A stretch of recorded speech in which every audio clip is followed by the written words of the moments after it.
The morning sun cast long shadows through the crystal windows of Whitmore Academy as 17-year-old Marcus Whitfield sat in the back of his calculus class, staring at another test paper marked with angry red ink.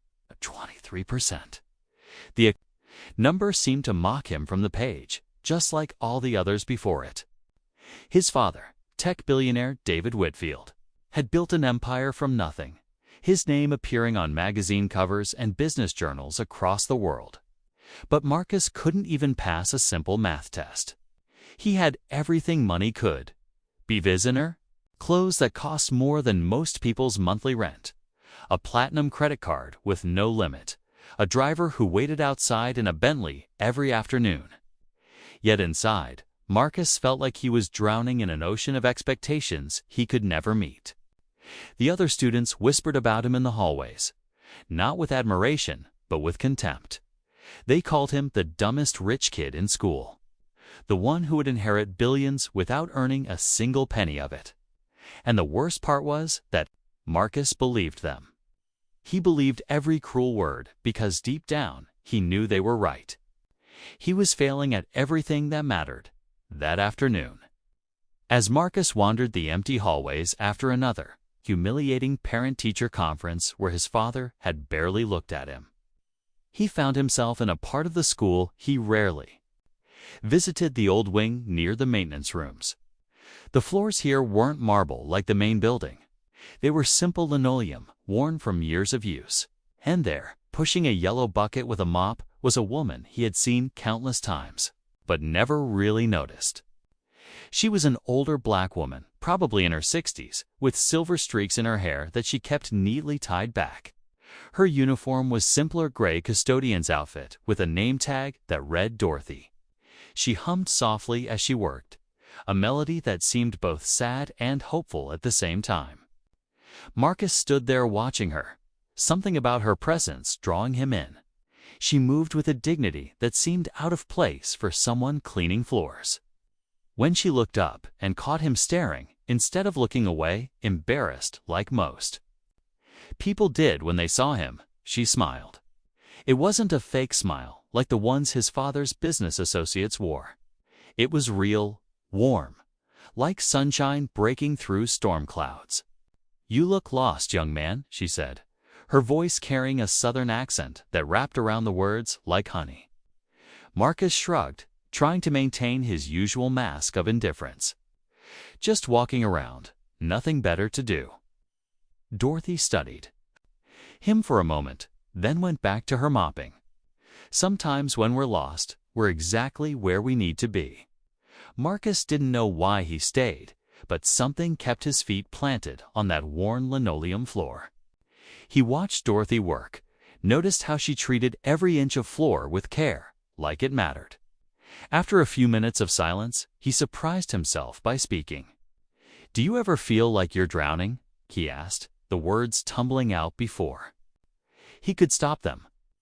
Dorothy paused her mopping and looked at him again, this time really seeing him. Not the expensive clothes or the famous last name, but him, Marcus. The scared 17-year-old who couldn't figure out why nothing he did was ever good enough. "Every day for the past 40 years, she replied honestly. "But you know what? I learned. When you're drowning, the secret isn't to fight harder. It's to learn how to float." Marcus moved closer, sitting on a nearby bench that students used while waiting for the nurse's office. What if you can't? What if you're just not built for floating? Dorothy wrung out her mop and leaned against the handle, giving him her full attention now. Everyone's built for floating, child. The problem is, most people are carrying too many rocks in their pockets. Pride, fear, other people's expectations, those things will sink you faster than any storm. She went back to mopping, but Marcus could tell she was waiting for him to speak again. "I failed another test today," he admitted, his voice barely above a whisper. "I fail everything. My dad thinks I'm worthless. The teachers pass me because of who my father is, not because I earn it. I'm 17 years old and I can't do anything right." Dorothy stopped mopping completely and walked over to where Marcus sat. She lowered herself onto the bench beside him, her movements slow but deliberate. Up close, Marcus could see the lines around her eyes, each one telling a story of struggles he couldn't imagine. "Let me tell you something," she began, her voice taking on a teacher's tone. "I'd been cleaning these floors for 15 years. Before that, I was cleaning floors at the university across town. And before that, I was standing in front of a classroom teaching students just like you." Marcus looked at her in surprise. "You were a teacher."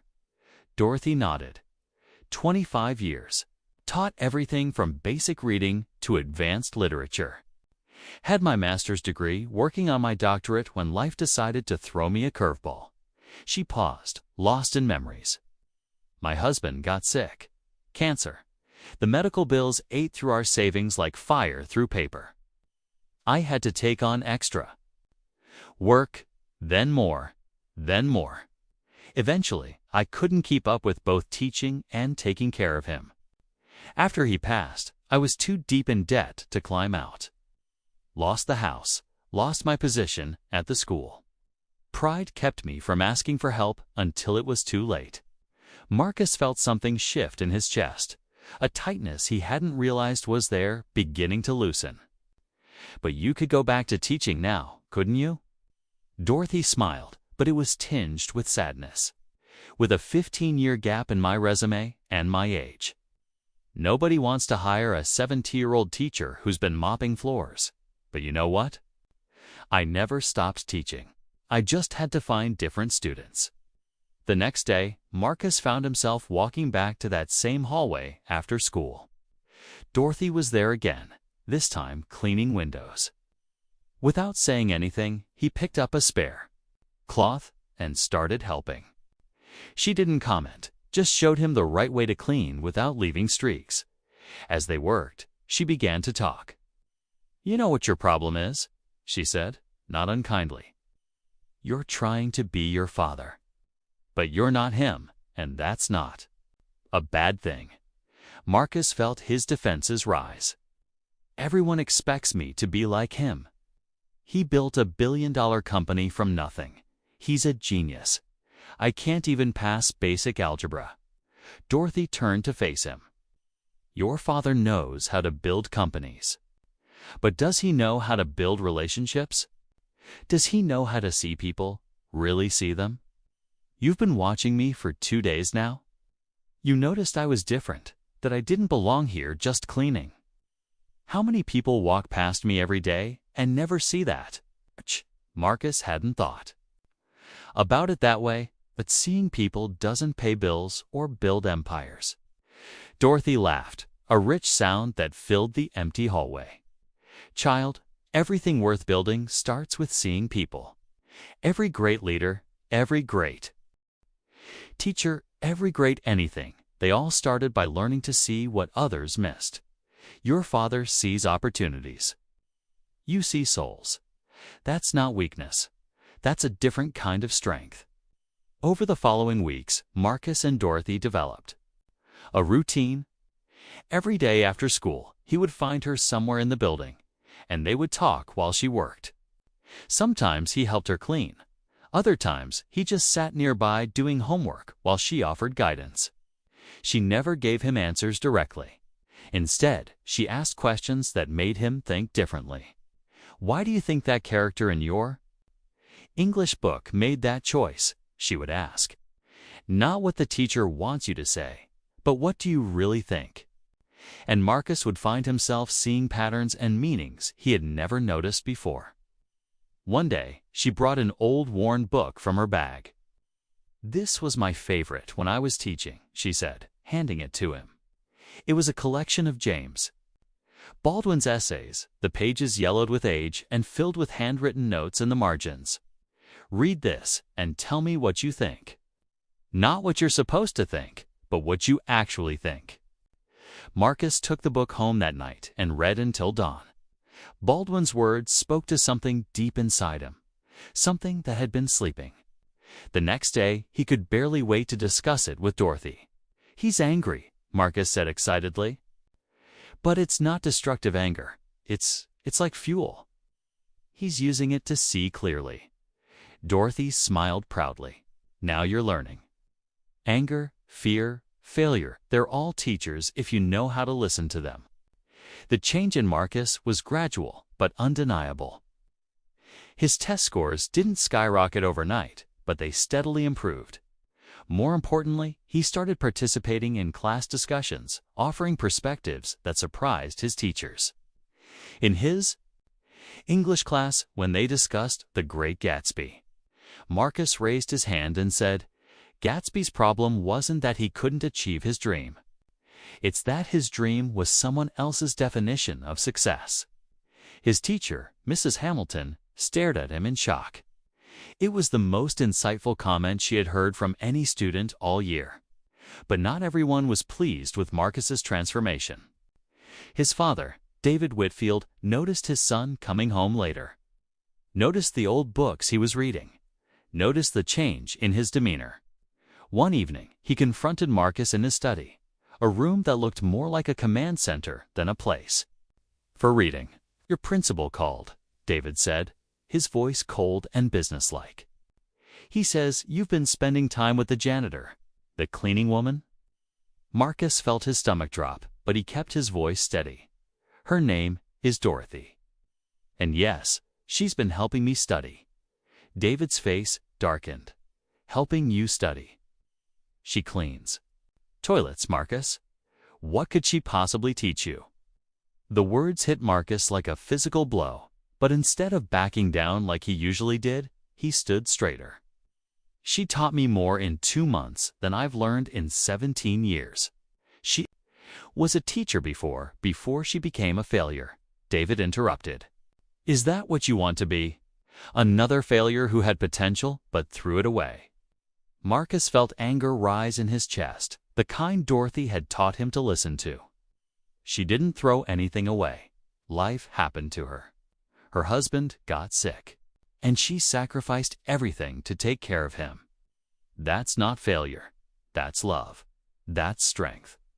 Something you wouldn't understand because all you care about is money and success and your precious reputation. The silence that followed was deafening. David stared at his son like he was seeing a stranger. If you continue this relationship, I'll have her fired. One phone call to the school board, and she's gone. Marcus felt his world tilt. You wouldn't try me, David said coldly. Choose her or your future. Because if you keep this up, you can forget about your trust fund, forget about college, forget about everything. You'll be on your own. Marcus left his father's study feeling like he had been punched in the gut. The next day, he found Dorothy and told her everything. She listened quietly, her face calm even as Marcus paced back and forth, his voice rising with panic and anger. He can't do this, Marcus said. It's not right. You've done nothing wrong. Dorothy sighed and sat down on her usual bench. Your father's not a bad man, Marcus. He's just scared. Scared? He's not scared of anything. He's scared of you, Dorothy said simply. You're becoming someone he doesn't recognize, someone he can't control. Parents often mistake control for love. They think if they can keep you on the path they've chosen, you'll be safe, successful, happy. But that's not how life works. Marcus slumped beside her. What do? I can't let him fire you. But I can't lose everything either. I'm not brave enough to be on my own.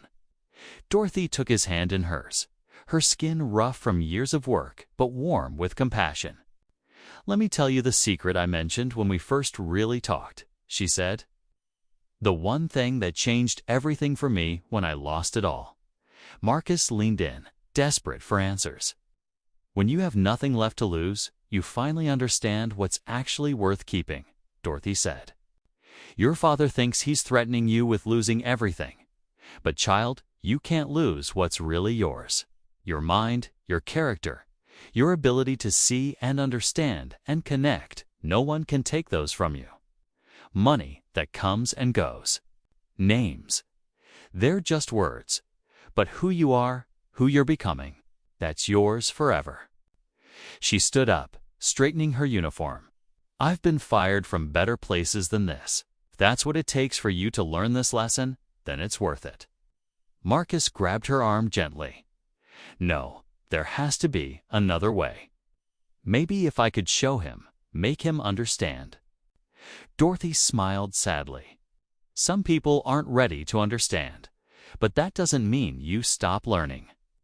That night, Marcus lay awake, thinking about everything Dorothy had taught him.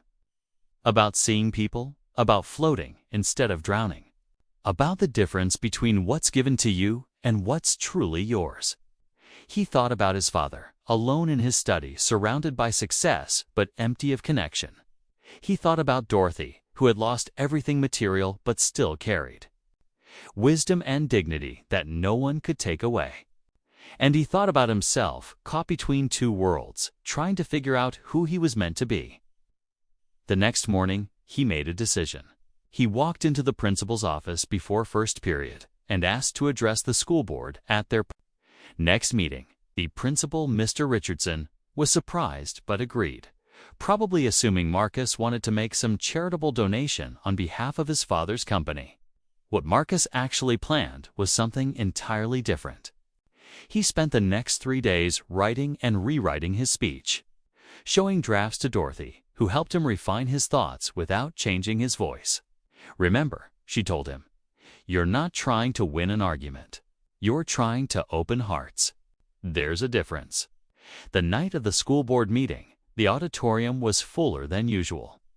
Word had spread that Marcus Whitfield would be speaking, and everyone was curious about what the billionaire's son could possibly have to say. Marcus's father sat in the front row, his face unreadable clearly, expecting his son to embarrass himself once again. Marcus walked to the podium, his hands shaking slightly as he unfolded his paper.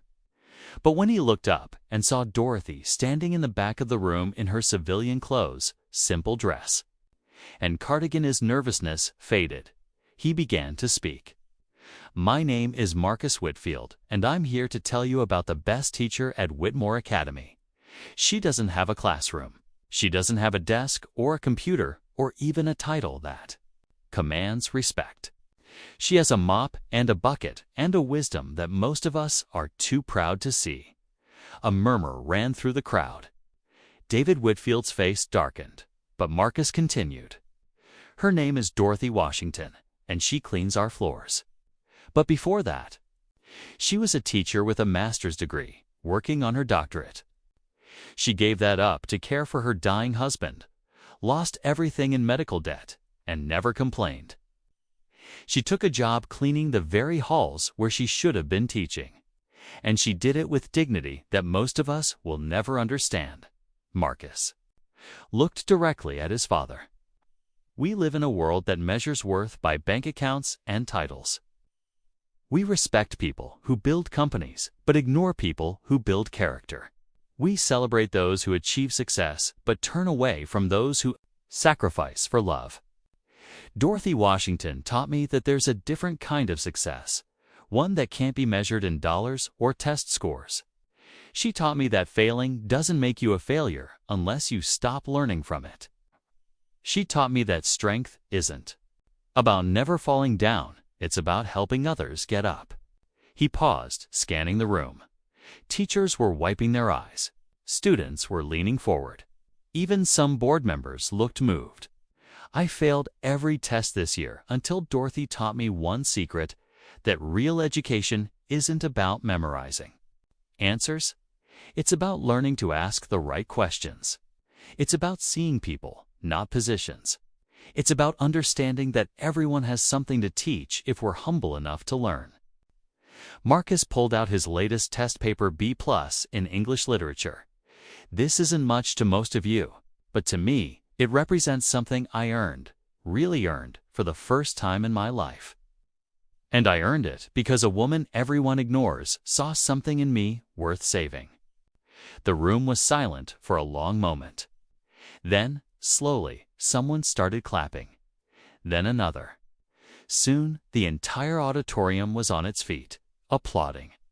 Everyone except David Whitfield, who sat frozen in his seat, staring at his son like he was seeing him for the first time.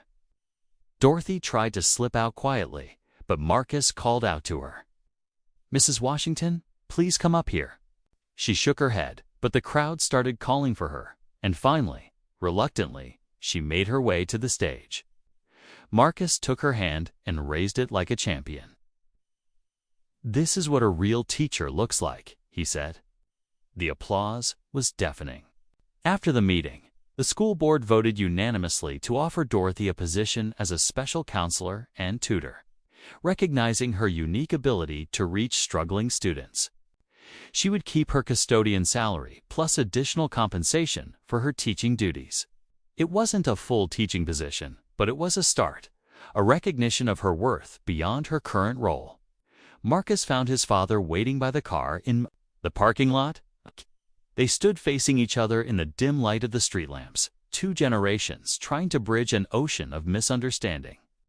"You humiliated me in there," David said quietly. "No," Marcus replied. "I finally stood up as your son, not your shadow." David was quiet for a long moment. Then, surprisingly, his shoulders sagged. "Your mother would have been proud of you tonight," he said, his voice catching slightly. It was the first time he had mentioned Marcus's mother since her death 5 years ago. She always said, "I focus too much on building an empire and not enough on building a family." Marcus felt tears sting his eyes. "It's not too late, Dad." David looked at his son, really looked at him, perhaps for the first time in years. "That woman, Dorothy. She really means that much to you?" Marcus nodded. "She saved me, Dad. Not from failing tests, but from becoming someone empty.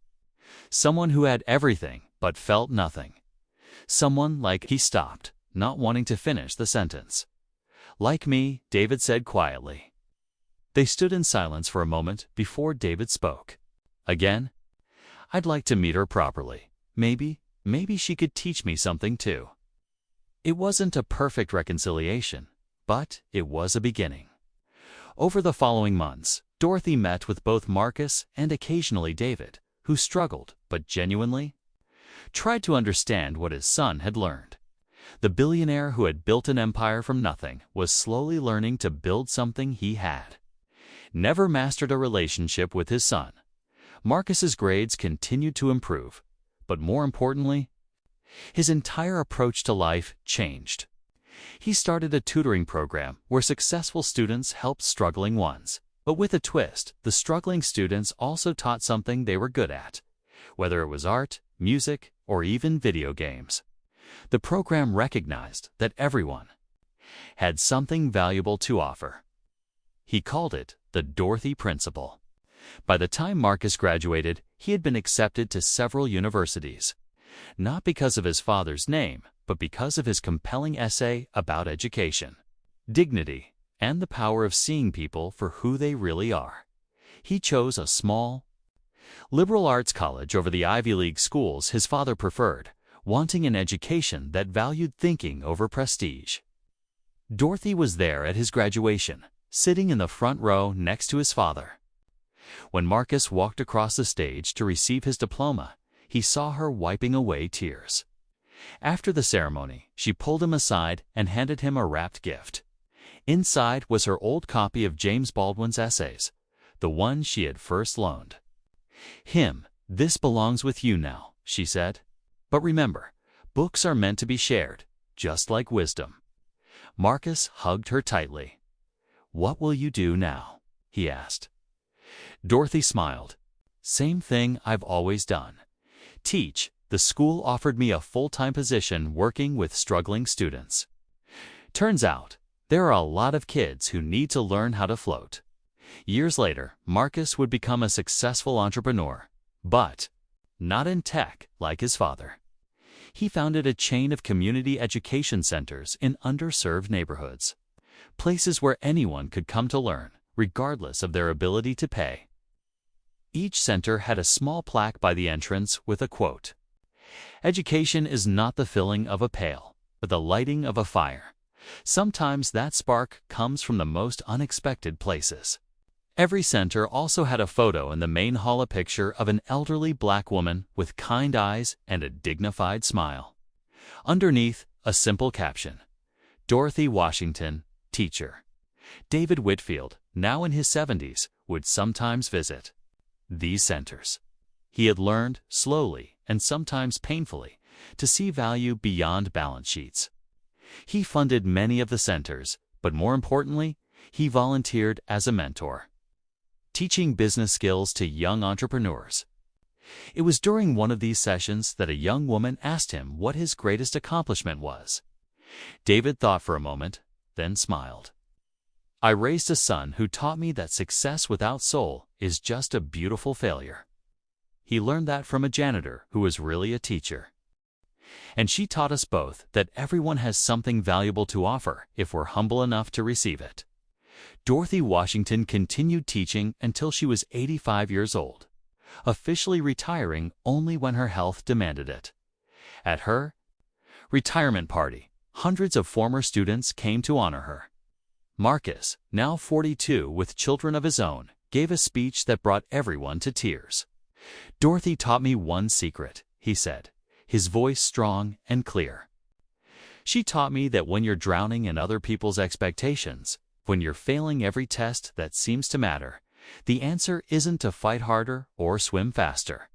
The answer is to learn how to float, to let go of the weights that aren't yours to carry, to understand that your worth isn't measured by grades or bank accounts or family names.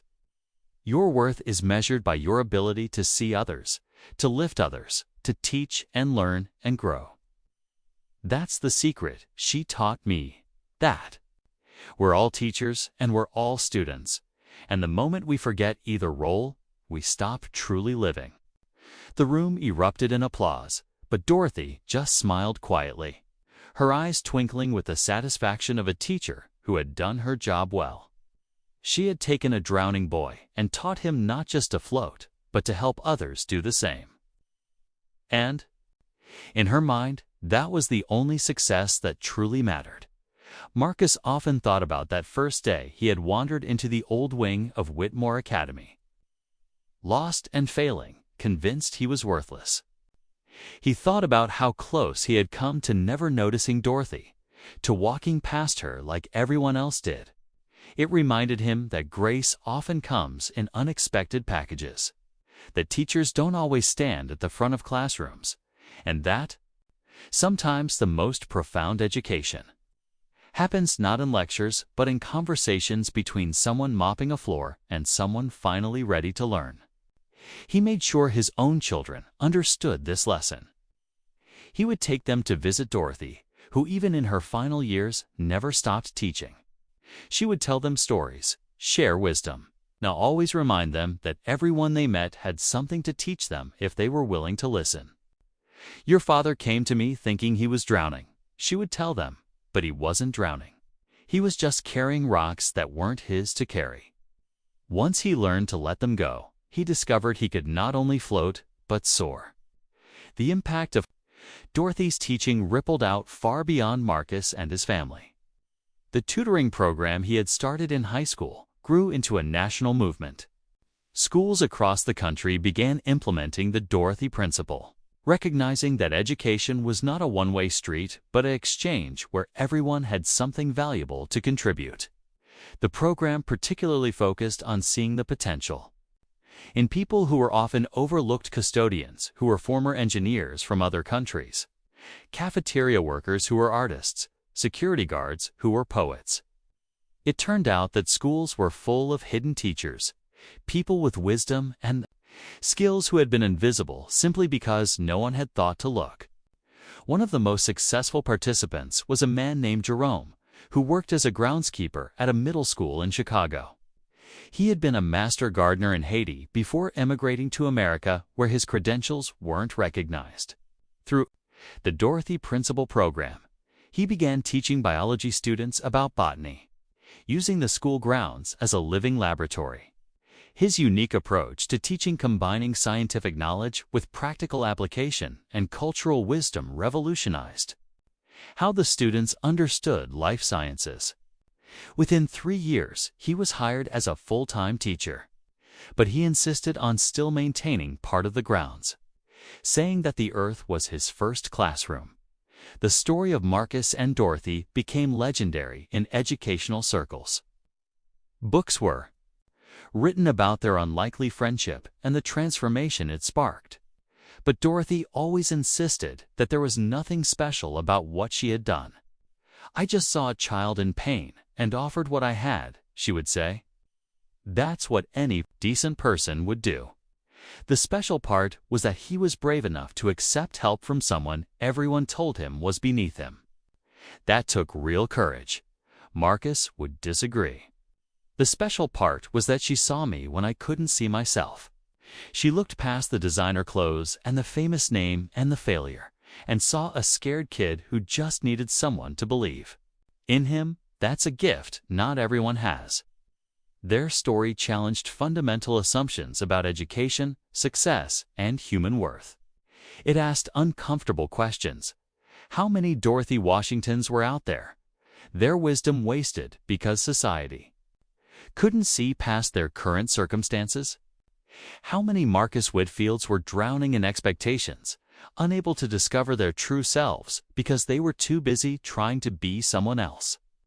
And perhaps most importantly, what would happen if we started seeing education not as something that happened in classrooms, but as something that happened whenever one human being shared their truth with another? David Whitfield lived to see his son's vision fully realized. Before he died, he established the Dorothy Washington Foundation with an endowment of $500 million. Its mission was simple: to find and support unconventional educators. People whose life experiences and wisdom could transform students in ways traditional education couldn't. The foundation particularly focused on people who had faced significant challenges: former inmates who had turned their lives around, immigrants whose credentials weren't recognized, elderly people whose experience was dismissed, young people whose innovation was ignored. The foundation's work revealed a hidden truth: that wisdom and teaching ability were distributed throughout society, not concentrated in those with formal credentials. Some of the most effective teachers were people who had failed and learned from it, who had suffered and found meaning in it, who had been dismissed and refused to become dismissible. These were the people who could reach students that traditional education had given up on. Because they understood what it felt like to be written off, one of the Foundation's most successful programs paired retired professionals with struggling students, not for traditional tutoring, but for life lessons. A former CEO who had lost everything in a scandal and rebuilt his life taught business students about ethical decision-making. A woman who had been homeless for 3 years before becoming a social worker taught psychology students about resilience and mental health. An immigrant who had been a doctor in his home country but worked as a taxi driver in America taught pre-med students about perseverance and cultural competence. Each of these unconventional teachers brought something that textbooks couldn't provide: lived experience, hard-won wisdom, and the proof that failure wasn't final. The program's success rate was extraordinary.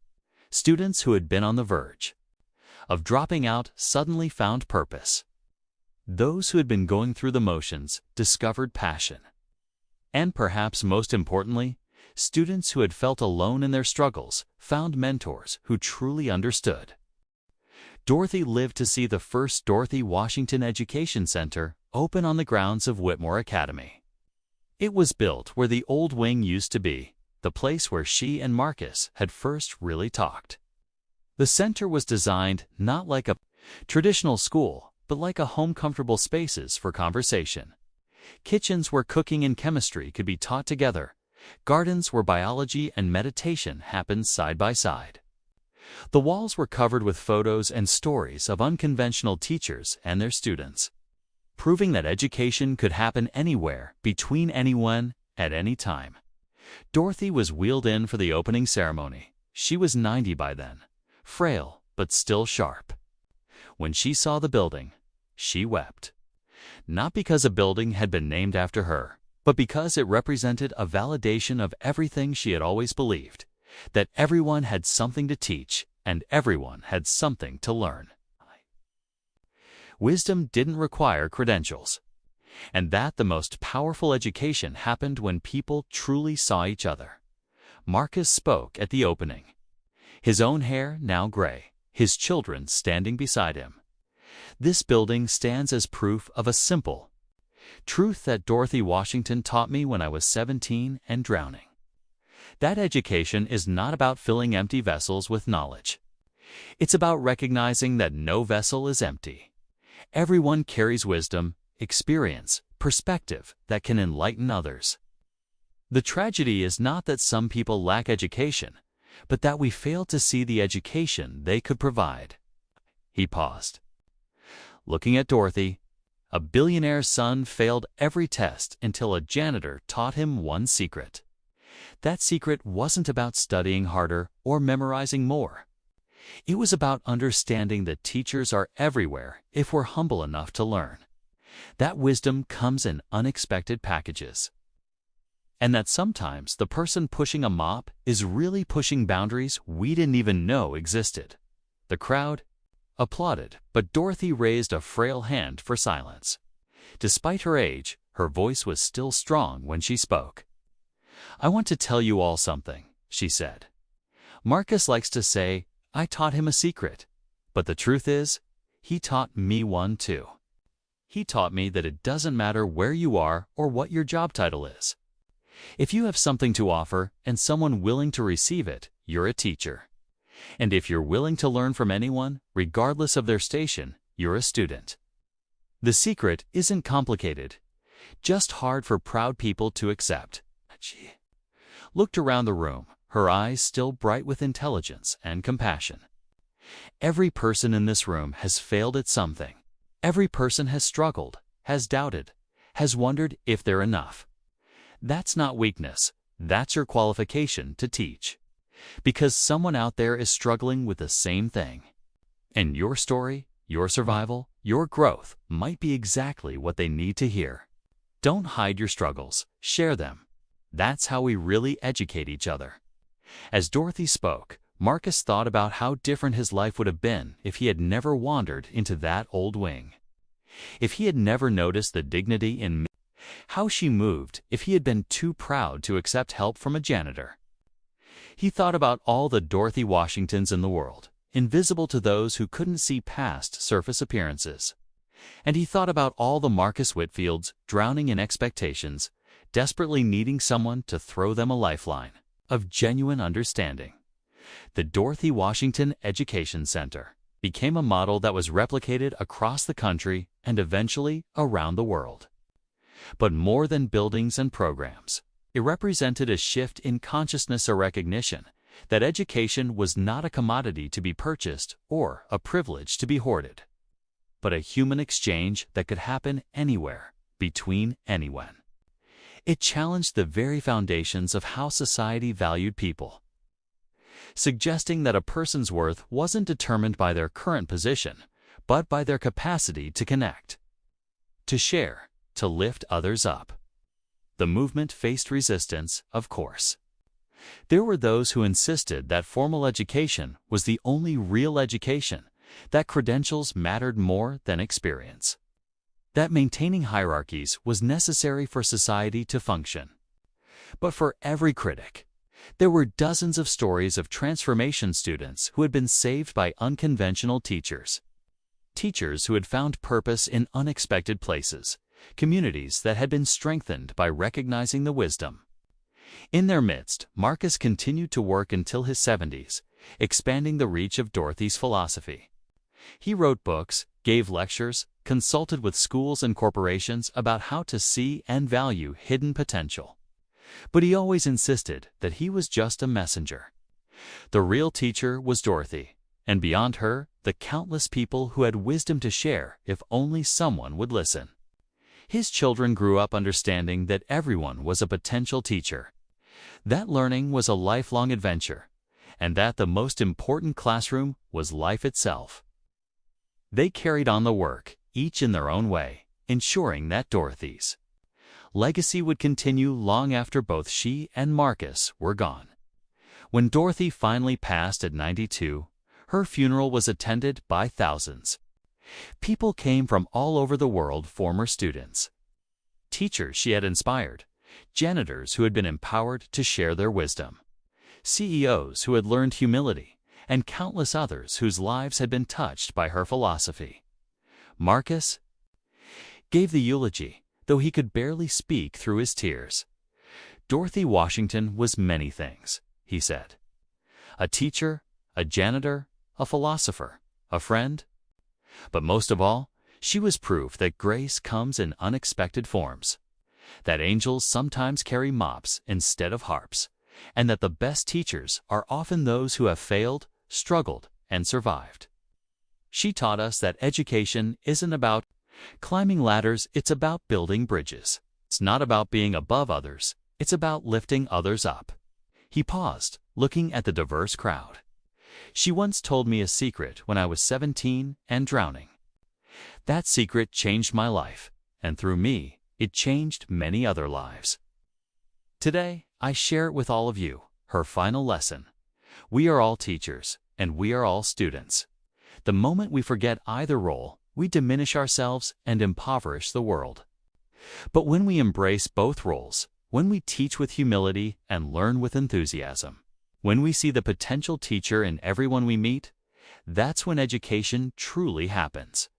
That's when we truly live. As Marcus spoke, he could almost hear Dorothy's voice, gentle but firm, reminding him that the work wasn't done. There were still students drowning in expectations, still teachers hidden in unexpected places, still wisdom waiting to be shared. The Dorothy Washington Education Centers would continue to grow, the programs would expand, the philosophy would spread. But more importantly, individuals would continue to have moments of recognition, moments when they saw the janitor, the immigrant, the failure, the outsider, and recognized a teacher. Moments when they accepted help from unexpected sources. Moments when they chose to float instead of drown. These moments, multiplied across millions of lives, would be Dorothy's true legacy. Not buildings or programs, but a fundamental shift in how humanity saw itself, not as hierarchies of worth, but as networks of mutual teaching and learning, where everyone had something to offer and everyone had something to gain. The story of the billionaire's son who failed every test until a black janitor taught him one secret became more than just an inspiring tale. It became a parable for a new age, a reminder that wisdom doesn't always come with degrees, that teachers don't always stand at the front of classrooms, and that sometimes the most profound education happens in the most unexpected places. It is reminded people that failure wasn't the end, but could be the beginning of real learning. That struggling didn't make you weak, but gave you strength to share.